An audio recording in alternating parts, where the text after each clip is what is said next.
الشهداء والعلماء ومن مات على الإيمان من المؤمنين والمؤمنات، سيما إلى روح مات الحاضرين وإلى روح شيخنا الأستاذ المرحوم المغفور وزوجته المرحومة. نهدي جميعا ثواب الفاتحة. بسم الله الرحمن الرحيم. الحمد لله رب العالمين الرحمن الرحيم مالك يوم الدين، إياك نعبد وإياك نستعين، اهدنا الصراط المستقيم صراط الذين أنعمت عليهم غير المغضوب عليهم ولا الضالين. بسم الله الرحمن الرحيم. قل هو الله أحد الله الصمد لم يلد ولم يولد ولم يكن له كفوا أحد. بسم الله الرحمن الرحيم. قل هو الله أحد الله الصمد لم يلد ولم يولد ولم يكن له كفوا أحد. بسم الله الرحمن الرحيم. قل هو الله أحد الله الصمد لم يلد ولم يولد ولم يكن له كفوا أحد. اللهم اغفر للمؤمنين والمؤمنات والمسلمين والمسلمات الأحياء منهم والأموات، تابع بيننا وبينهم بالخيرات إنك على كل شيء قدير برحمتك يا أرحم الراحمين. أعوذ بالله من الشيطان اللعين الرجيم. بسم الله الرحمن الرحيم. الحمد لله رب العالمين بارئ الخلائق أجمعين، خالق السماوات والأرضين، باعث الأنبياء والمرسلين، الذي هدانا إلى معالم الدين وعلمنا بطرائق العلم واليقين، والصلاة والسلام والتحية والإكرام على سيد الأنبياء والمرسلين، الذي بعثه الله رحمة للعالمين، الذي ناداه بطه وياسين، العبد المؤيد والرسول المسدد، المصطفى الأمجد المحمود الأحمد، حبيب إله العالمين، الذي سمي في السماوات بأحمد وفي الأراضين بأبي القاسم محمد. اللهم صل على محمد آل محمد. ثم الصلاة والسلام والتحية والإكرام على آله الطيبين الطاهرين الميامين المعصومين، الغر المحجلين الهداة المهديين، الذين أذهب الله عنهم الرجس وطهرهم تطهيرا. اللهم صل على محمد وآل محمد وعجل فرجهم، وعلى جميع الأنبياء والمرسلين والشهداء والصديقين وجميع عباد الله الصالحين، واللعنة الدائمة الأبدية على أعدائهم أجمعين، ومنكري فضائلهم وغاصبي حقوقهم ومعانديهم من يوم عداوتهم إلى قيام يوم الدين. رب اشرح لي صدري ويسر لي أمري واحلل عقدة من لساني يفقه قولي، وأفوض أمري إلى الله إن الله بصير بالعباد. قال الله تبارك وتعالى في كلامه المتين وفرقانه الحميد: ويقول الذين كفروا لست مرسلا قل كفى بالله شهيدا بيني وبينكم ومن عنده علم الكتاب. صلوات پڑھیں محمد آل محمد. اللهم صل على محمد وآل محمد. اپنی عبادات کی قبولیت کے لیے آپ تمام حاضرین سمیت مومنین و مومنات، محبین و دوستداران محمد و آل محمد علیہ الصلوۃ والسلام اور شایان علی سب کی سلامتی کے لیے ایک بار پھر درود بھیجیں محمد و آل محمد علیہ السلام پر۔ اللہم صل علی محمد و آل محمد وعجل فرجہم۔ حجت دوراں ولی آخر الزمان، امید مستضعفین و محرومین جہاں، حضرت ولی عصر ارواحنا و ارواح العالمین لہ الفدا وعجل اللہ تعالی فرجہ الشریف کے ظہور میں تعجیل کے لیے ایک بار پھر بلند آواز سے درود بھیجے محمد آل محمد پر۔ اللہم صل علی محمد و آل محمد وعجل فرجہم۔ بزرگان محترم،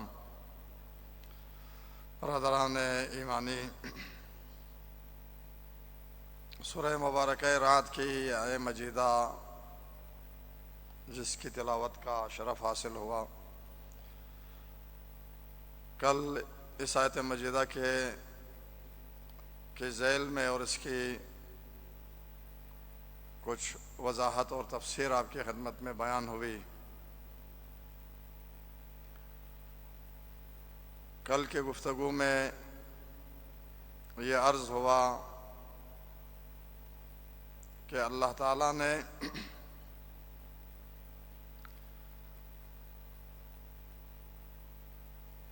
اپنی ذات کے ساتھ انسانوں میں سے ایک عظیم انسان کو، ایک عظیم ہستی کو سید الانبیاء کی رسالت کے گواہ کے طور پہ پیش فرمایا، اگرچہ نام نہیں لیا گیا، جیسا کہ قرآن کی روش یہی ہے، کچھ علل و اسباب اور مصالح کی بنیاد پر خالق کائنات نے اور بھی بہت ساری آیتوں میں جہاں ان ہستیوں کا ذکر ہوا ہے، ان کے فضائل بیان ہوئے ہیں، ان کے مراتب اور الہی مسئولیتوں کا ذکر ہوا ہے، تو نام لیے بغیر مبہم اور مجمل انداز میں یا کلی انداز میں بیان فرمایا ہے۔ یہاں پر بھی ارشاد ہوا کہ اگر کافر یہ کہے کہ آپ کا رسول نہیں ہے تو آپ جواب دیجئے میری رسالت کی گواہی کے لیے اللہ کافی ہے اور وہ ذات کافی ہے جس کے پاس علم الکتاب موجود ہے۔ اور یہ بہت بڑی فضیلت ہے، بہت بڑی فضیلت ہے۔ خود امیر المومنین صلوات اللہ وسلم علیہ نے اس آیت کو قرآن میں نازل ہونے والی اپنی فضیلتوں میں سب سے اعلیٰ و برتر فضیلت اسے قرار دیا ہے۔ امام ہشتم کی بھی روایت موجود ہے۔ کس قدر عظیم فضیلت ہے علی امیر المومنین کی، جو اس آیت میں بیان ہوئی کہ اللہ تعالیٰ کی ذات علی کے علمی مقام کو بیان فرما رہی ہے، ذات الہی بیان فرما رہی ہے علی کے مقام علمی کو، اور اللہ کی طرف سے اس بات کی تائید ہو رہی ہے، تصدیق ہو رہی ہے کہ پورے قرآن کا علم یا تمام کتابوں کا علم، وہ جو کل گفتگو ہوئی الف لام کے حوالے سے، اس کے عہد حضوری ہونے یا الف لام جنس ہونے کے حوالے سے، یا قرآن کا سارا علم یا تمام کتب آسمانی کا سارا علم علی کے پاس موجود ہے۔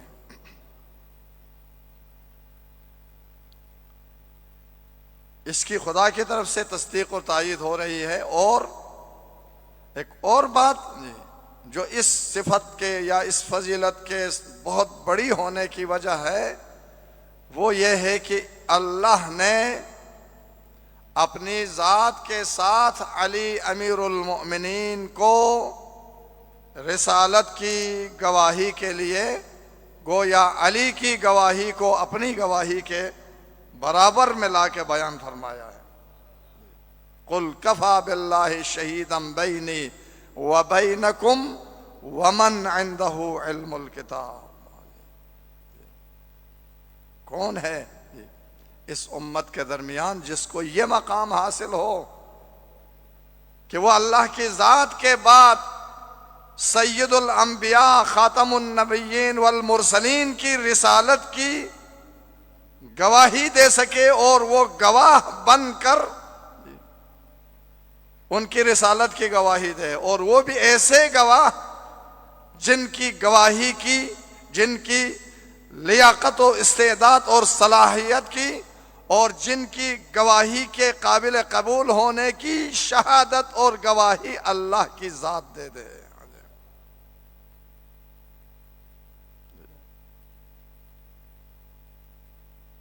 کون ہے اس امت میں جس کو یہ مقام حاصل ہو علی کے سوا؟ کس قدر ظلم ہے، کس قدر زیادتی ہے، کس قدر ناانصافی ہے کہ اس ذات کو، اس ہستی کو، جن کا یہ مقام ہے کہ جس ذات کو اللہ تعالیٰ اپنے ساتھ خاتم الانبیاء کی رسالت کی گواہی کے لیے گواہ معین کرتا ہے، اس ذات کو ان لوگوں کے ساتھ دنیا والے نام لیتے ہیں کہ جنہیں علم الکتاب تو دور کی بات، جو خود اس بات کے اعتراف کرتے رہے اپنی زندگی میں بارہا کہ اگر علی نہ ہو تو میں ہلاک ہو جاؤں، یا کوئی کہتے رہے کہ مجھ سے تو یہ مدینے کی رہنے والی عورتوں کو بھی زیادہ علم حاصل ہے، اور اس سے بھی ستم بالا یہ ستم کہاں؟ یہ علی امیر المومنین جس کی یہ شان ہے جو قرآن بیان کر رہا ہے، اور کہاں جگر خارہ کے بیٹے اور ان کی اولاد، اور کہا جائے علی اور فلانے، کیا خوب فرمایا خود امیر المومنین سلام اللہ علیہ نے کہ نزلنی الدہر ثم نزلنی حتی یقال علی و فلان۔ جی مجھے زمانے والوں نے اتنا نیچے کر کے دکھانے کی کوشش کی کہ میرا نام حاکم شام کے ساتھ لیا جاتا ہے کہ علی اور حاکم شام۔ چہ نسبت خاک را با عالم افلاک، وہ لوگ، وہ افراد جن کی حیثیت زمین کے ایک ذرے کی بھی نہیں ہوتی، ان کو عالم افلاک کے مقابلے میں لا کے کھڑا کر دیا جائے۔ یہ وہ ہستی ہے جن کے پاس علم الکتاب موجود ہے۔ کل میں نے عرض کیا تھا آپ کی خدمت میں کہ میں اس کی دلیل آپ کی خدمت میں آج عرض کروں گا۔ قرآن بہت ساری آیتوں میں کلیات کو بیان کرتا ہے، اجمال کو مجملاً بیان کرتا ہے، اور اس کی تفصیل اور اس کی تشریح اللہ نے اپنے حبیب کے ذمے رکھی۔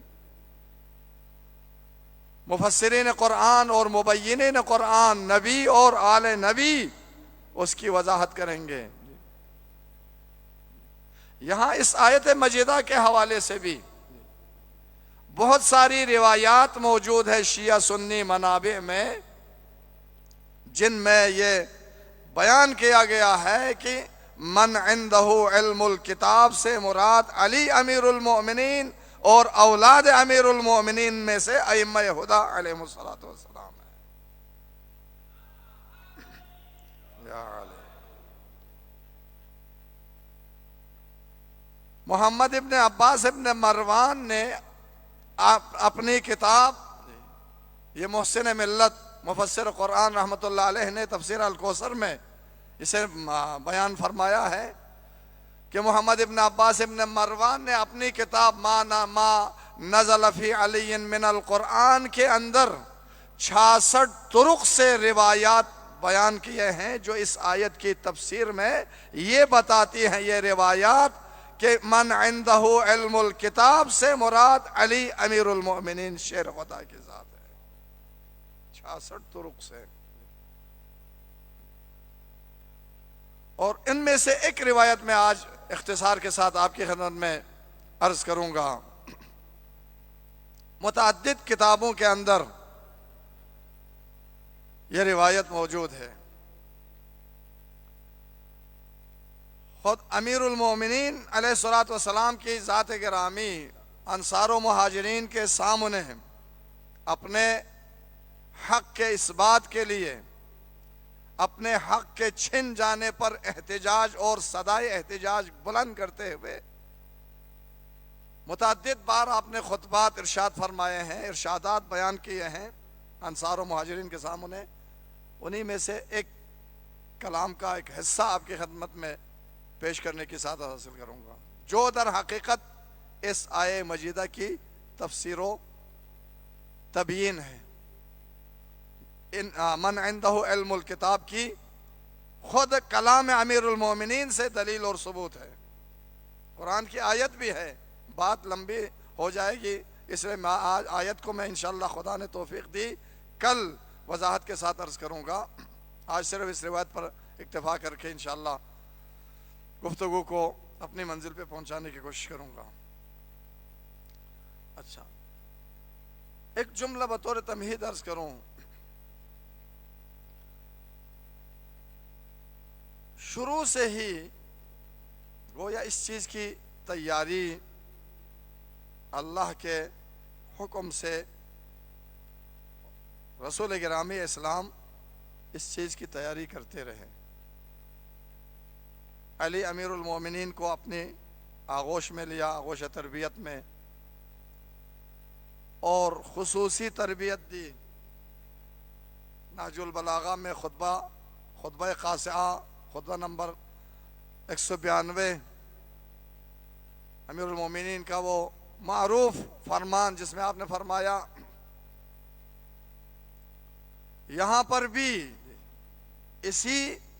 اس بات حق اور اپنے مقام اور منصب کو ثابت کرنے کے سلسلے میں بطور دلیل لوگوں کے سامنے مولا نے اس خطبے کے اندر جو ہے بیان فرمایا۔ یہ خطبہ بھی انہی لوگوں کے سامنے انصار و مہاجرین کے سامنے بیان فرمایا۔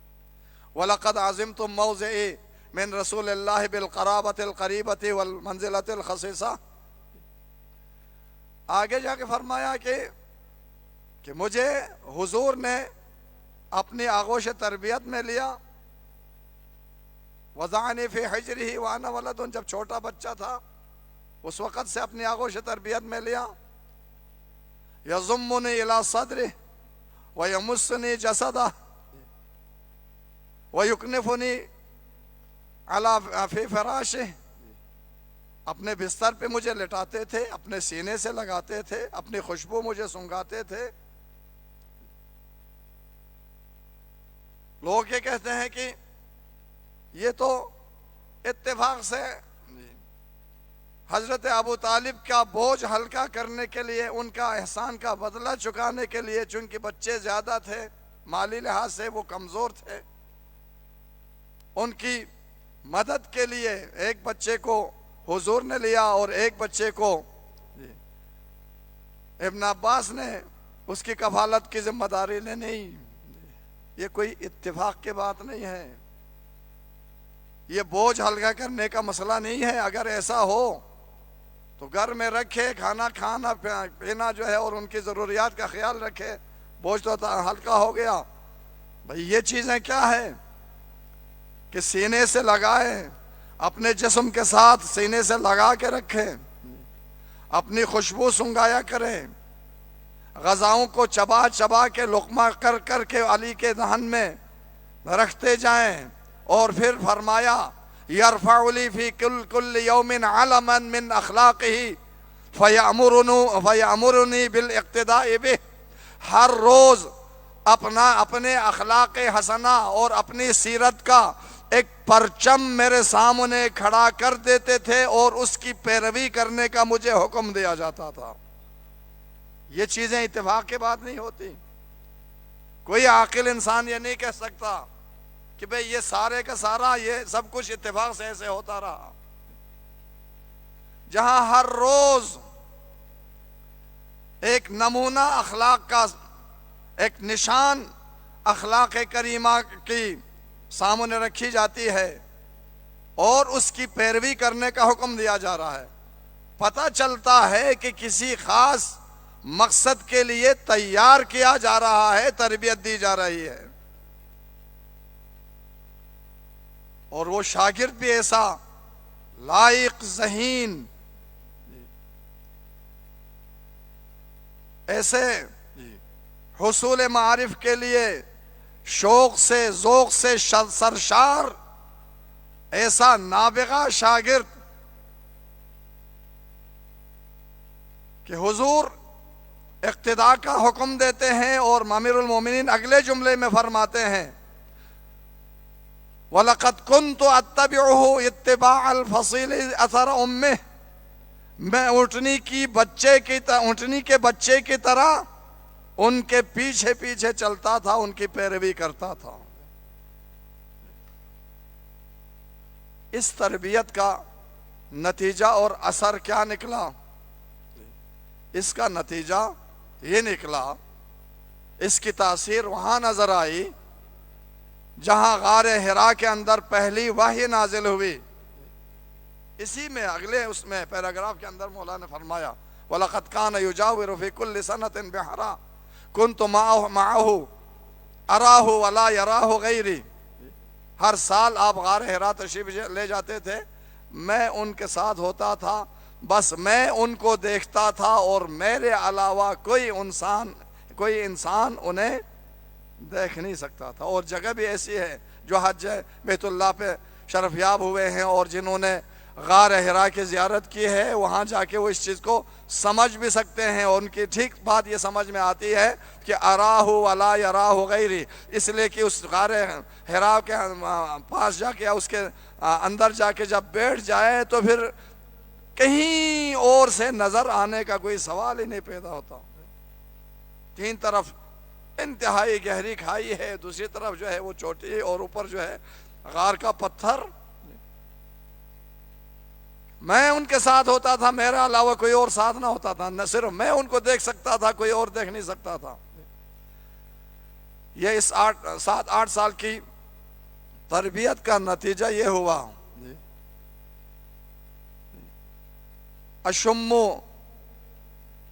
ریح النبوت وارا نور الرسالت، اس تربیت کا نتیجہ یہ نکلا، علی فرماتے ہیں کہ 10 سال کی عمر میں غار حرا میں بیٹھ کر نبوت کی خوشبوؤں کو سونگھ رہا تھا اور رسالت کے نور کو میں دیکھ رہا تھا۔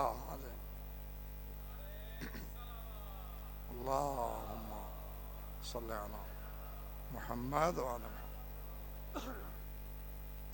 یہاں تک کہ پہلی وحی جب نازل ہوئی اور شیطان کی چیخ نکلی، خاتم النبیین اور نبی آخر الزمان کے اوپر وحی نازل ہونے اور سید المرسلین کے مبعوث برسالت ہونے پر شیطان مایوس ہوا کہ اب لوگ میری اطاعت گزاری کم کریں گے۔ اس نا امیدی میں چیخ نکلی شیطان کی۔ علی نے چیخ کی آواز سنی اور عرض کیا یا رسول اللہ ما ہادہ الرنہ، یہ آواز اور یہ چیخ کیسی ہے، کس کی ہے؟ حضور نے فرمایا علی یہ شیطان ہے جو مایوسی میں اس کی چیخ نکل گئی۔ اس کے بعد جملہ فرمایا یہ اس تربیت کا اثر ہے، یہ گویا اس مقام و منصب اور اس فضیلت کے لیے اس معارف الہیہ کے حصول کے لیے ظرف کو اس طرح سے تیار کر دیا گیا ہے۔ اس 7-8 سال میں اس مقام پہ علی پہنچے ہیں۔ حضور نے جملہ فرمایا یہ شیطان کی آواز ہے۔ اس کے بعد فرمایا علی یا علی انک تسمع ما اسمع و ترى ما ارى، علی جو میں سن رہا ہوں وہ تو بھی سن رہا ہے، جو میں دیکھ رہا ہوں وہ تو بھی دیکھ رہا ہے۔ کہ گویا یہ فرما رہے ہیں مجھ سے پوچھنے کی ضرورت کیا ہے، جو میں دیکھ رہا ہوں وہ تو بھی دیکھ رہا ہے، جو میں سن رہا ہوں وہ تو بھی سن رہا ہے۔ الا انک لست بنبی و انک لوزیر، بس فرق اتنا ہے کہ میں نبی ہوں رسول ہوں، تو نبی نہیں رسول نہیں بلکہ نبی کے وزیر اور جانشین ہو۔ اس طرح تیاری ہوئی، اور پھر جب مبعوث پر رسالت ہوئے، یہ عالم کل کتاب ہونے کی دلیل ہے یہ روایت جو آپ کے خدمت میں پیش کرنے جا رہا ہوں۔ بعد از بعثت ایک خاص اللہ کے حکم سے ایک خصوصی نشست اور ایک خصوصی جلسے کا اہتمام کیا جاتا تھا رسول مکرم اسلام کی طرف سے۔ وَلَقَدْ كُنْتُ أَدْخُلُ عَلَىٰ رَسُولِ اللَّهِ صَلَّى اللَّهُ عَلَيْهِ وَآلِهِ وَسَلَّمَ فِي كُلِّ يَوْمٍ دَخْلَةً فَيُخَلِّينِي فِيهَا، ہر روز میں حضور کی خدمت میں میری ایک وزٹ ہوتی تھی، آج کل کے زبان میں اگر عرض کروں، ایک وزٹ ہوتی تھی، ایک نشست ہوتی تھی، ایک خاص میٹنگ ہوتی تھی رسول اللہ کے ساتھ۔ فی کل یوم، ہر روز پابندی سے بلا ناغا،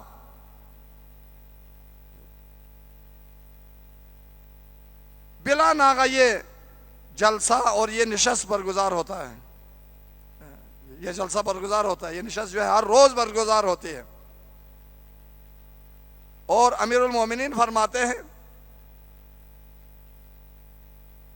اصحاب رسول اللہ صلی اللہ علیہ وآلہ وسلم سب اچھی طرح جانتے ہیں کہ ما صنع بذالک بغیر منی، کہ حضور نے ایسی نشست یا ایسی میٹنگ میرے علاوہ کسی اور کے ساتھ کبھی نہیں رکھی، میرے سوا کسی اور کے ساتھ اس طرح کا جلسہ کبھی نہیں ہوا۔ اور علی کے ساتھ یہ جلسہ اور یہ نشست ہر روز بلا ناغا انتہائی اہتمام کے ساتھ ہوتا ہے۔ بعض دنوں میں حضور امیر المومنین کے دولت سرا میں تشریف لاتے ہیں، اور علی فرماتے ہیں، اختصار کی خاطر میں بس صرف ترجمہ کر کے جا رہا ہوں، فرماتے ہیں وَكَانَ أَكْثَرُ ذَلِكَ فِي بَيْتِي، اکثر میرے گھر میں تشریف لاتے تھے اور وہاں یہ نشست ہوتی تھی۔ اور کبھی حضور کے حجرات میں سے کسی حجرے میں علی تشریف لے جاتے تھے۔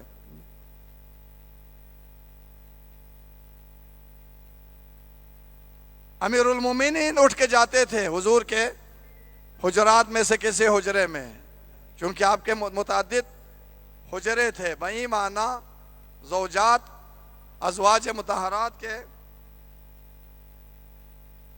حساب سے ظاہر ہے حجرے مختلف تھے، اوقات میں تقسیم کیے ہوئے تاکہ انصاف اور عدل الہی کے تقاضے پورے ہوں۔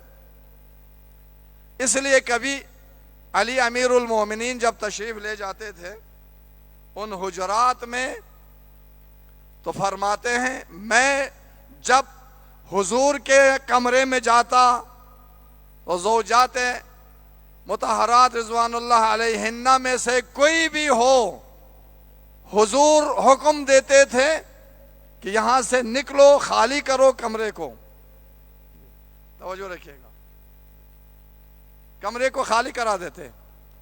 لیکن جب امیر المومنین کے گھر تشریف لاتے حضور، کبھی سیدہ کو اور حسنین کو نکلنے کا حکم نہیں دیا بلکہ ان کو بٹھا کے وہ نشست ہوتی تھی۔ پتہ چلتا ہے کہ خاص ایک سنخیت اور ایک ربط موجود ہے۔ تبرک و برکت کے لیے میں متن روایت صرف عربی متن پڑھ کے ترجمہ کر کے گزر جاؤں گا. فربما كان في بيتي يأتيني رسول الله أكثر ذلك في بيتي وكنت إذا دخلت في بعض منازله أخلاني وأقام عني نساءه. اپنی زوجات کو وہاں سے اٹھا کے باہر کر دیتے تھے. فرماتے تھے اٹھ جاؤ یہاں سے, باہر نکلو, کمرے کو خالی کرو. تاریخ پیغمبر اکرم میں یہ دو جگہ ہمیں نظر آتے ہیں جہاں حضور اپنے پاس بیٹھے ہوئے لوگوں کو نکال باہر کرتے تھے. ایک تو یہ اس خصوصی نشست میں زوجات کو نکال باہر کرتے تھے. ایک آخری لمحات میں جب آپ کے حکم ماننے سے انکار کیا گیا, قلم دوات لانے سے انکار کیا, وہاں پر کچھ لوگوں کو کہا قوموا عنی, نکل جاؤ میرے کمرے سے, میرے دربار سے. اقام عنی نساءہ, زوجات کو نکال دیتے ہیں. فلا یبقى عنده غیری, بس میں ہوتا اور حضور ہوتے, اور کوئی نہ ہوتا. وَإِذَا أَتَانِي لِلْخَلْوَةِ فِي مَنْزِلِي لَمْ تُقِمْ عَنِّي فَاطِمَةَ وَلَا أَحَدٌ مِّن بَنِيَّ. جب میرے گھر تشریف لاتے نہ سیدہ کو اٹھا کے جانے کا حکم دیتے نہ میری اولاد کو. اذا سألته اجابنی, میں سوالات کرتا آپ جواب دیتے جاتے. وَإِذَا سَكَتُّ وَفُنِيَتْ مَسَائِلِي ابتدانی, جب میرے سوالات ختم ہوتے حضور خود سے بیان کرنا شروع کر دیتے. یہ اس خصوصی نشست کی کیفیت اور اس کا کیا, اس میں کیا ہوتا تھا وہ بیان ہو رہا ہے.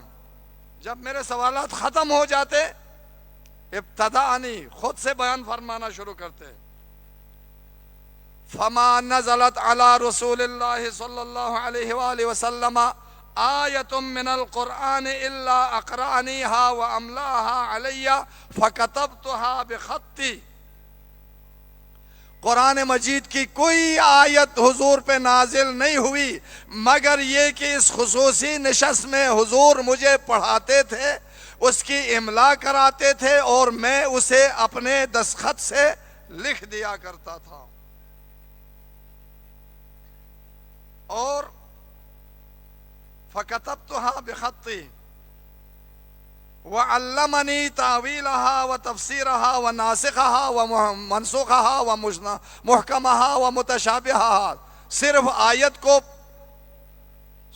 پڑھا کے آیت کی املا نہیں, اس کی تعویل بھی سکھاتے تھے, اس کی تفسیر بھی سکھاتے تھے, ظاہری معنی بھی باطنی معنی بھی, ناسخ بھی منسوخ بھی, محکم بھی متشابہ بھی, خاص بھی عام بھی, مجمل بھی مبین بھی, سب کچھ حضور بیان فرماتے تھے, املا کراتے جاتے, میں اپنے دستخط سے لکھتا چلا جاتا ہوں. اور ودع اللہ لی ان یعطینی فہمہا وحفظہا, یہ لکھوانے کے بعد, املا کرانے کے بعد اللہ سے میرے لیے ہر روز دعا کرتے تھے کہ اللہ اس کی سوجھ بوجھ, سوچ سمجھ اور فہم کو بھی اور اس کے علم کو بھی مجھے عطا کرے. اس کا علم اور اس کے فہم خدا مجھے عطا کرے. فما نسیت آیتا من کتاب اللہ, کوئی آیت اللہ کی کتاب کی جسے رسول اللہ نے مجھے پڑھایا, املا کرایا, جسے میں نے اپنے دستخط سے لکھا, اور کوئی چیز جو حضور نے سکھایا ہو, کوئی چیز نہیں چھوڑی حضور نے جسے نہ سکھایا ہو. لم یترک شیئا, کوئی چیز نہیں چھوڑی, سب کچھ سکھا دیا. حلال حرام امر نہی, تعبیر یہ ہے کان او یکون, جو کچھ پہلے گزر چکا اور جو کچھ قیامت تک ہونے والا ہے, سب کچھ حضور نے مجھے بتا دیا. الا علمنی, سب کچھ حضور نے مجھے سکھا دیا. ولا کتاب منزل علی احد قبلہ, کوئی کتاب نہیں چھوڑی جو حضور سے پہلے انبیاء پہ نازل ہوئی تھی، مگر یہ کہ ان کی پوری تعلیم حضور نے مجھے دی۔ فَلَمْ أَنْسَ حَرْفًا وَاحِدًا، جو کچھ سکھایا ایک حرف بھی میں نے نہیں بولا۔ پھر ثُمَّ وَضَعَ يَدَهُ عَلَى صَدْرِي، یہ سب کچھ سکھا کے اپنا دست مبارک میرے سینے پہ رکھا۔ وَدَعَ اللَّهَ لِي، اللہ سے دعا کی، أَن يَمْلَأَ قَلْبِي عِلْمًا وَفَهْمًا وَحِكْمًا وَنُورًا، اللہ سے دعا کی کہ اللہ میرے سینے کو علم سے، فہم سے، حکمت سے اور نور سے بھر دے۔ علی امیر المومنین فرماتے ہیں جب سے حضور نے یہ دعا کی ایک حرف میں نہیں بولا، سب کچھ مجھے یاد ہے، حفظ کیا۔ پھر میں نے احتیاطاً پوچھ لیا یا رسول اللہ، جو کچھ آپ نے تعلیم دی ہے ان کتابوں کی سب کچھ مجھے یاد ہے، کچھ نہیں بولا، سب کچھ میں نے حاصل کر لیا ہے۔ افتتخوف علی النسیان بعد ذلک، کیا اس کے بعد بھی کہیں کوئی چیز بھولنے کا کہیں خوف تو نہیں؟ فرمایا لم اتخوف علیک الجہل والنسیان، علی کسی چیز کے بھولنے یا کسی قسم کے جہل و نسیان کا کوئی خوف باقی نہیں رہا۔ یہ ہے وہ ہستی جس کے پاس پوری کتاب کا علم ہے۔ کیسے یہ علم پوری کتاب کا آیا؟ وہ اس طرح سے اس خصوصی نشست کے اندر، اور اسی خصوصی نشست کا نتیجہ اور لازمہ ہے مصحف علی، جسے کتاب علی بھی کہا جاتا ہے، جو منبع معارف الہیہ ہے، جس کے اندر سب کچھ موجود ہے، قیامت تک ہونے والی ساری چیزوں کی خبریں موجود ہیں۔ حتیٰ امیر المومنین نے خود فرمایا عرش الخدش، کسی کو اگر کوئی خراش کسی سے پہنچتا ہے اس کی دیت تک جو ہے اس کے اندر بیان کیا ہوا ہے۔ اور اسی کتاب سے جو بطور وراثت امامت نسل در نسل ائمہ ہدا کے ہاں منتقل ہوتا ہوا امام اثر ارواحنا اللہ الفدا کی خدمت میں ہے، مصحف علی، کتاب علی، اسی سے ائمہ اطہار معارف بیان کرتے رہے، اپنے اصحاب کو بیان کرتے رہے۔ اور یہی وہ وجہ ہے کل کتاب اور تمام کتب آسمانی ما کان و ما یکون کا علم علی کے پاس موجود تھا، اس لیے علی امیر المومنین فرماتے تھے نہج البلاغہ کے اندر یہ جملہ ہے کہ لو شئت لانباتکم الی ما یکون الی یوم القیامہ، اگر میں چاہوں تو قیامت تک ہونے والی ساری خبریں میں تمہیں بتا سکتا ہوں۔ بس آج کی گفتگو میں یہیں پہ روک دیتا ہوں۔ یہ ہے علی اور خاندان علی، اور شاید یہی وجہ تھی کہ علی کے انہی کمالات کی وجہ سے حسد اور بغض و کینہ بہت سو کے دلوں میں بیٹھ گیا، اور جتنے مظالم کربلا میں ڈھائے گئے ان کے وجوہات اور اسباب میں سے ایک اہم وجہ یہی تھی۔ جب سید الشہداء نے ان اشقیاء سے پوچھا تھا اے لعینو تمہیں پتا ہے نا کہ میں رسول کا نواسا ہوں، کہنے لگے ہم جانتے ہیں۔ تمہیں معلوم ہے میں زہرا کا لخت جگر ہوں، کہنے لگے ہم جانتے ہیں۔ تم جانتے ہو میں علی کا بیٹا ہوں، ہمیں معلوم ہے۔ اے کشام والو، کوفہ والو، کیا میرے علاوہ اس روئے زمین پر اب کوئی نواسہ رسول موجود ہیں؟ کہنے لگے نہیں۔ تو پھر یہ سب کچھ جانتے ہوئے فَلِمَ تُقَاتِلُونَنِي، کیوں مجھے شہید کرنے کے در پہ ہو، کیوں مجھے قتل کرنا چاہتے ہو؟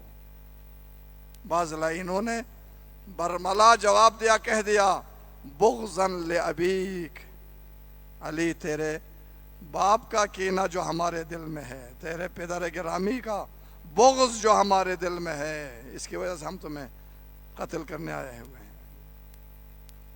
کیا کیا مظالم ڈھائے عزاداران سید الشہداء۔ آج کے اس پر مصیبت اور آلام و مصائب سے بری ہوئی جو تاریخ ہے، 12 محرم کی تاریخ، اہل بیت کو اسیر کیا گیا کربلا سے کوفہ کی طرف۔ لیکن ذرا یہ تو دیکھیں کہ جن مخدرات کو، جن پاکیزہ بیویوں کو قیدی بنایا گیا، جن کے ہاتھوں میں رسیاں باندھی گئی، وہ ہیں کون؟ یہ بیویاں کون ہیں؟ یہ وہ بیویاں ہیں کہ جو اپنے نانا کی زیارت کے لیے اگر گھر سے نکلتی ہے تو رات کی تاریکی میں نکلتی ہے، اور پھر پیشگی طور پر ان کے حرم میں پہنچنے سے پہلے حرم کے اندر موجود چراغ کو گل کر دیا جاتا ہے۔ ہائے وہ وقت آ گیا کہ جب رسول کی یہ بیٹیاں لعینوں نے انہیں قیدی بنا دیا، ہاتھوں میں رسیاں باندھی گئی، بے کجاوا اونٹوں پہ سوار کر کے کربلا سے کوفہ کی طرف لے جایا گیا۔ اجرکم علی اللہ عزادارو، کس قدر بڑی مصیبت ہے، کتنی عظیم مصیبت ہے۔ یہ جو زیارت ناحیہ میں مولا امام زمان علیہ السلام نے فرمایا، میرے جد امجد، وَلَا أَنْدُبَنَّ عَلَيْكَ صَبَاحًا وَمَسَاءً وَلَا أَبْكِيَنَّ عَلَيْكَ بَدَلَ الدُّمُوعِ دَمًا، صبح شام میں آپ پہ گریا کرتا ہوں، خون کے آنسو روتا ہوں۔ کتابوں میں لکھا ہے ملا سلطان علی تبریزی انتہائی زاہد و پرہیزگار انسان تھے، عالم تھے، مجلس پڑھتے تھے، روزہ خوان تھے۔ خواب میں امام عصر ارواحنا اللہ الفدا کی زیارت ہوئی۔ عرض کیا مولا، یہ زیارت ناحیہ میں آپ کے اس جملے سے کون سی مصیبت مراد ہے جس کے لیے آپ صبح شام خون کے آنسو روتے ہیں؟ اے آقا، کیا یہ علی اکبر کی شہادت کی مصیبت ہے؟ فرمایا نہیں، اگر علی اکبر بھی زندہ ہوتا میرے ساتھ وہ بھی خون کے آنسو روتا۔ اے آقا، کیا عباس کی شہادت پہ خون کے آنسو روتے ہو؟ فرمایا اگر عباس بھی زندہ ہوتا وہ بھی میرے ساتھ خون کے آنسو روتا، تو مولا پھر یقیناً تیرے جد امجد حسین مظلوم کی مظلومانہ شہادت پر آپ آنسو بہاتے ہوں گے، خون کے آنسو روتے ہوں گے۔ فرمایا نہیں، میرے جد امجد بھی اگر ہوتے وہ بھی خون کے آنسو روتے۔ اے آقا، پھر وہ کون سی مصیبت ہے؟ اے میرے مولا نے فرمایا، اے میری پھوپھیوں کی اے بے مقنا و چادر ہونا، پردوں کا لٹ جانا اور لعینوں کے ہاتھوں اسیر ہونا۔ بس آزادارو، خدا کی قسم، اس مصیبت نے امام زمان کو خون کے آنسو رلایا، اور سید سجاد، ہائے میرے مظلوم مولا، ایک دفعہ تو سجاد نے بھی جب دیکھا میری مائیں پھر بہنیں بے مقنا و چادر اسیر ہو کر لعینوں کے درباروں میں جا رہی ہے، بازار کے مجمع عام میں پہنچا ہے، سجاد جیسے صابر امام سے بھی رہا نہ گیا، آسمان کی طرف رخ کر کے دل تھام کے سجاد نے کہا، یا لیتنی مت قبل ہذا، یا لیتنی لم تلدنی امی، اے کاش میری ماں نے مجھے نہ جنا ہوتا۔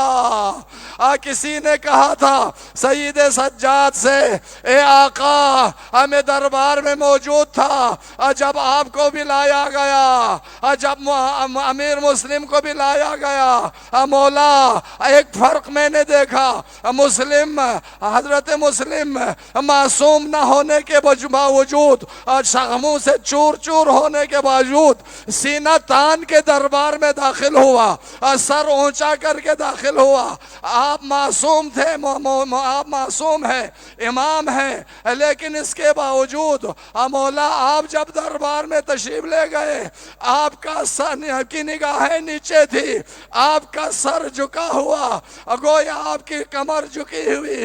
میرے آقا نے رو کے فرمایا، اے شخص تو نے انصاف نہ کیا، ارے مسلم جب گئے تھے مسلم اکیلا تھا، زخمی صحیح لیکن اکیلا تھا، میرے ساتھ میری مائیں بہنیں اور وفیاں تھی جن کے سروں پہ کوئی چادر پردہ نہ تھا۔ اجرکم اللہ۔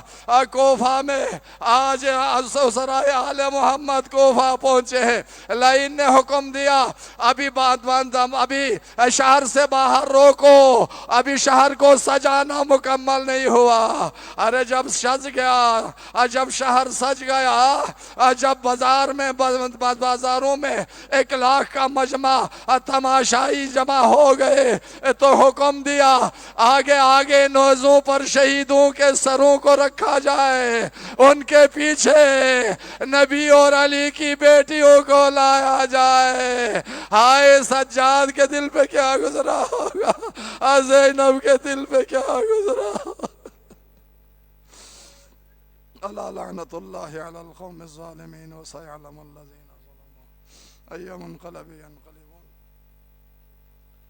إنا لله وإنا إليه راجعون۔ اللهم بحق فاطمة وأبيها ومعلها وبنيها والسر المستودع فيها استجب دعواتنا يا الله۔ اللهم ارزقنا في الدنيا زيارة الحسين وفي الآخرة شفاعة الحسين وزدنا محبة الحسين واكتبنا من زوار الحسين واجعلنا من الباكين في عزاء الحسين واحشرنا تحت لواء الحسين بحق الحسين وآل الحسين برحمتك يا أرحم الراحمين۔ إلى أرواح الشهداء والعلماء ومن مات على الإيمان من المؤمنين والمؤمنات، وإلى أرواح أموات الحاضرين، سيما إلى روح شيخنا الأستاذ المرحوم المغفور وزوجته المرحومة، وإلى روح والديه وأعزائه نهدي جميعا ثواب الفاتحة۔